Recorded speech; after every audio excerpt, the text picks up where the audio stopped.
Hello दोस्तों, स्वागत है आप सभी का इस वीडियो में। और तो इस वीडियो में हम पढ़ने वाले हैं बंदूरा का सामाजिक अधिगम सिद्धांत। कौन सा? बंदूरा का सामाजिक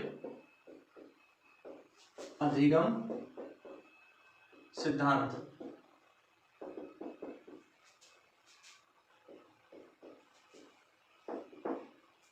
तो बंदूरा ने क्या बताया कि जो बालक है, बालक पर समाज का और परिवार का या अपने बड़ों का प्रभाव पड़ता है।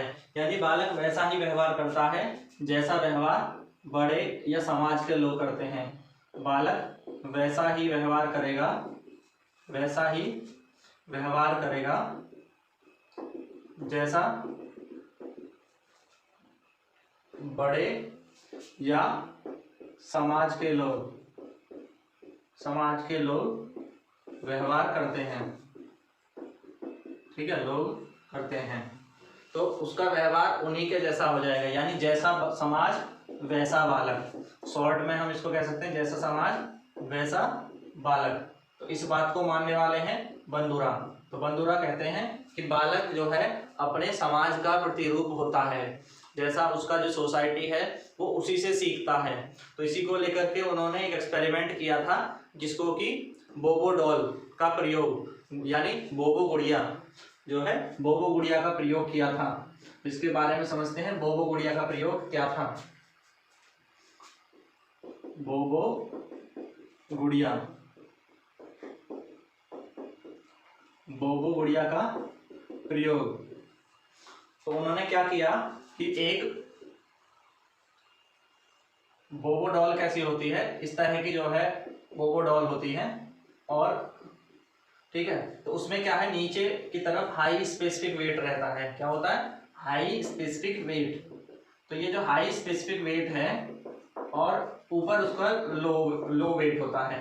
तो लो स्पेसिफिक वेट ये होता है। तो इसका सेंटर ऑफ ग्रेविटी जो है, सेंटर ऑफ ग्रेविटी वो लो रहता है। तो सीजी लो रहता है, नीचे की ओर होता है। तो इस वजह से अगर आप इसको ऐसे झुकाएंगे तो ये वापस से इसी स्थिति में आ जाती है। तो ये गुड़िया क्या है, वापस से पुनः उसी स्थिति में पहुंच जाती है। तो इस तरह के डॉल्स का प्रयोग किया। अब उन्होंने क्या किया कि जब वो स्टैनफोर्ड यूनिवर्सिटी के अंदर जो है अपना अध्ययन कर रहे थे, वहां वो प्रोफेसर थे, तो उन्होंने 3 से 5 वर्ष के कुछ बच्चों को इकट्ठा किया, 72 बच्चों को, 3 से 5 वर्ष के 72 बच्चों को इकट्ठा किया। और जो 72 चिल्ड्रंस थे उनको उन्होंने बांटा 2 ग्रुप में। तो इनमें 36 बॉयज थे और 36 गर्ल्स थी। तो इनको इन्होंने और फर्दर 3 ग्रुपों में बांट दिया, 12 12 12 के ग्रुप में। और इन तीनों ग्रुपों को इन्होंने क्या किया कि 3 अलग अलग बिहेवियर जो है दिखाए। जैसे एक में उन्होंने वायलेंस दिखाया, कुछ लोगों को, कुछ महिलाओं को, पुरुषों को बोबो डॉल के साथ वायलेंस करते हुए दिखाया, हिंसा करते हुए दिखाया। और कुछ को दिखाया नॉन वायलेंस, यानी जो हिंसा नहीं कर रहे थे, नॉन वायलेंट दिखाया।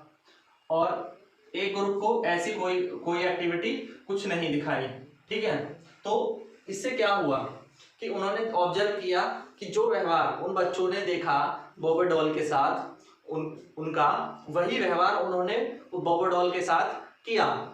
तो इसका मतलब उस व्यवहार का प्रभाव उन बालकों पर पड़ा। यानी जैसा बालक देखते हैं वैसा ही करते हैं, ये चीज इन्होंने प्रूफ कर दी। और इसका बहुत बड़ा रोल माना जाता है। इसीलिए कहा जाता है बालक जो है बड़ों से सीखते हैं, अपने दोस्तों से, समाज से सीखते हैं। तो इसलिए इसका बहुत इंपॉर्टेंट रोल है समाज में भी और शिक्षक के लिए भी। इसीलिए शिक्षक को जो है कक्षा में अपशब्दों का प्रयोग नहीं करना चाहिए, गलत व्यवहार नहीं करना चाहिए। तो ये सारी चीजें इंपॉर्टेंट हो जाती हैं इस प्रयोग से, वो समझ में आती हैं। ठीक है, तो अब इसका देखते हैं कि इसका प्रयोग का शिक्षण सिद्धांत क्या है, इससे हमें क्या सीखने को मिला। तो शिक्षा में इसका क्या महत्व है, तो इसका शिक्षा में क्या महत्व है, और शिक्षा में भी महत्वपूर्ण रोल शिक्षक के लिए इसका होता है। तो शिक्षा में महत्व क्या है कि शिक्षक जो टीचर है, शिक्षक क्या करे, आदर्श प्रतिमान मॉडल के रूप में प्रस्तुत हो। यानी ऐसा बिहेवियर करे जो बालक अपनाए तो वो उनके लिए भी अच्छा हो। आदर्श प्रतिमान मॉडल के रूप में प्रस्तुत करे। स्वयं को क्या स्वयं को प्रस्तुत करे, तो तभी बालक सीख सकते हैं। दूसरा क्या होगा कि अपशब्दों का प्रयोग, कक्षा में अपशब्दों का प्रयोग नहीं करे, या बालकों के सामने जो अब्यूजिंग लैंग्वेज है अपशब्दों का प्रयोग नहीं करे, क्योंकि बालक इससे भी सीखते हैं। ठीक। और क्या होगा, शिक्षक का व्यवहार कैसा होना चाहिए, सकारात्मक, पॉजिटिव। शिक्षक का व्यवहार सकारात्मक होना चाहिए। ठीक। तो ये प्रमुख रूप से चीजें मानी जाती हैं जो कि जरूर। तो शिक्षक का व्यवहार क्या हो, सकारात्मक हो, इसलिए ये जो है ये सारे जो शिक्षा के लिए बिंदु हैं वो शिक्षक से जुड़े हुए हैं। यानी बंधुरा का शिक्षा अधिगम सिद्धांत पूरा का पूरा व्यवहार पे आधारित है, और शिक्षा में इसका जो मेन है रोल शिक्षक के व्यवहार के लिए माना जाता है। तो आगे हम पढ़ेंगे क्षेत्रीय अधिगम का सिद्धांत।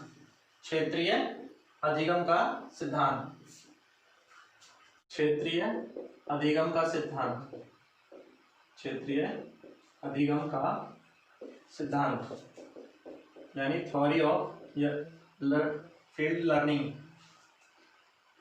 फील्ड लर्निंग, ये field theory of learning, field theory of learning इसको बोला जाता है, फील्ड थ्योरी ऑफ लर्निंग। तो इसके जो प्रवर्तक हैं, ये इसके प्रवर्तक कौन माने जाते हैं, कोर्ट लेविन इसके प्रवर्तक माने जाते हैं। कोर्ट लेविन का मानना था कि बालक के जो विकास है इसको प्रभावित करने में सबसे जो मेन रोल है वो भी वातावरण, समाज और क्षेत्र का होता है।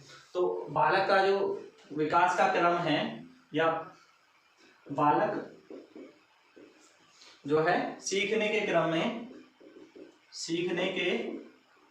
क्रम में वातावरण व समाज से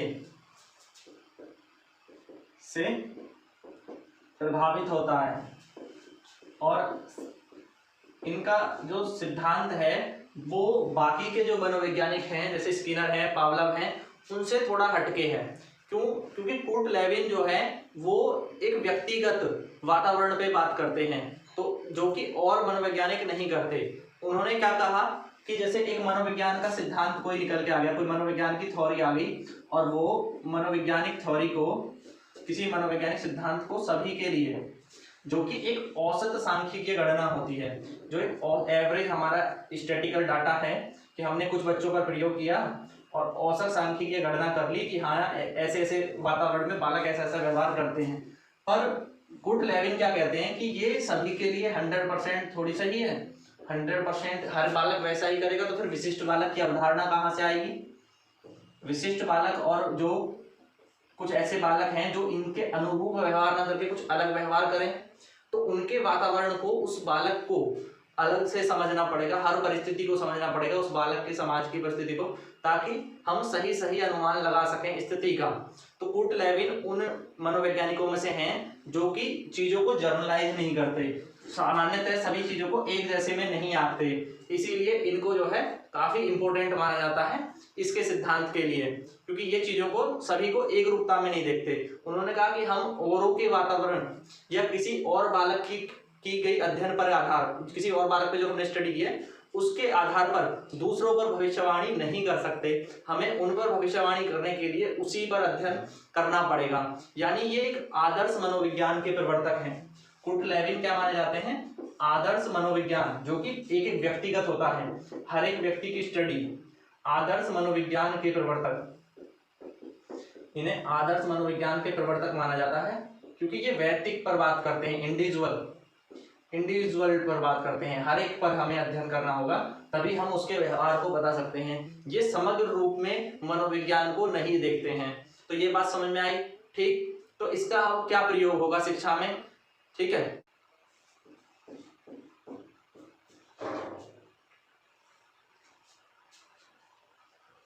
तो शिक्षा में क्या है, ये प्रत्येक बालक पर ध्यान देता है। इसका महत्व क्यों है, क्योंकि ये प्रत्येक बालक पर ध्यान देता है, प्रत्येक बालक पर ध्यान देता है, तो इसीलिए ये शिक्षा पर ध्यान देता है। तो इसीलिए प्रत्येक बालक पर ध्यान देने के लिए कहा जाता है, इसलिए शिक्षा में बहुत महत्वपूर्ण माना जाता है। हर एक बालक को अलग तरह से देखा जाए, उसके वातावरण, उसके क्षेत्र, उसके समाज की समस्या अलग हो सकती है, उसकी जो सोचने की शक्ति है वो बिल्कुल अलग है, क्योंकि वैयक्तिक भिन्नताएं भी होती हैं, तो इसमें प्रत्येक बालक पर ध्यान दिया जाता है, इसलिए ये इंपॉर्टेंट है। तो इसका अन्य नाम क्या है? इसका अन्य नाम होता है तरल रूप सिद्धांत। इसका अन्य नाम है तल रूप सिद्धांत। तल रूप सिद्धांत, तो ये इसका अन्य नाम है। ठीक है, तो ये हो जाएगा। इसका अन्य नाम क्या है? तल रूप सिद्धांत। और ये प्रत्येक बालक पर महत्व देता है, इसीलिए जो है क्षेत्रीय अधिगम सिद्धांत को इंपॉर्टेंट माना जाता है। आपसे पूछ सकता है किसने दिया है, तो कुर्ट लेविन ने दिया है। ठीक, तो ये सारी चीजें कर लेंगे, तो आपसे मिलूंगा मैं अगले वीडियो में। Thank you, thanks for